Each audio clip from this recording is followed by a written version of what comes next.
News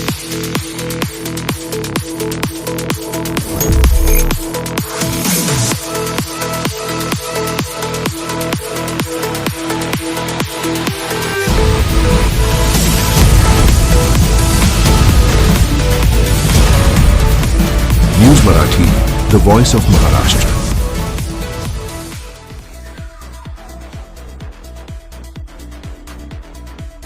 Mahabaleshwar शहराच्या दृष्टिकोनातून अत्यंत महत्त्वाची बातमी आपण पाहतोय. महाबळेश्वर गिरीस्थान नगर परिषद हद्दीतील सिटी सर्वे नंबर 91 या मिळकतीमध्ये नगर परिषदेच्या नवीन प्रशासकीय इमारतीचा मार्ग अखेर मोकळा झाला असून जुनी प्रशासकीय इमारत पाडून त्याच जागी नवीन प्रशासकीय इमारतीचं बांधकाम केलं जाणार आहे.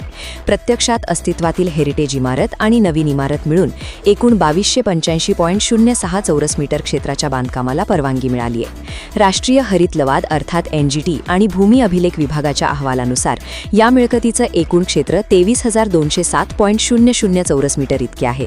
यापैकी 16,713.40 चौरस मीटर क्षेत्र हे वनसदृश्य क्षेत्र म्हणून घोषित असल्याने ते वजा करून उर्वरित 6,493.60 चौरस मीटर निव्वळ क्षेत्रावर बांधकाम मर्यादा निश्चित करण्यात आली आहे. त्यानुसार FSI 2597.44 चौरस मीटर येत असून प्रस्तावित एकूण बांधकाम 2285.06 चौरस मीटर नियमविहित मर्यादेत आहे. वनसदृश्य क्षेत्रातील जुनी बांधकामे बांधील विकास अर्थात कमिटेड डेव्हलपमेंट म्हणून कायम ठेवण्यात आली आहेत. तसेच सध्या अस्तित्वातील प्रशासकीय इमारतीचे काही भाग इमारत DEFGHI पाडून त्याच जागी नवीन इमारत प्रस्तावित आहे. तर हेरिटेज ग्रेड 2 मधील सुप्रिटेंडेंट ऑफिस वुडसाईडची इमारत A व B 833.65 चौरस मीटर तशीच राहील.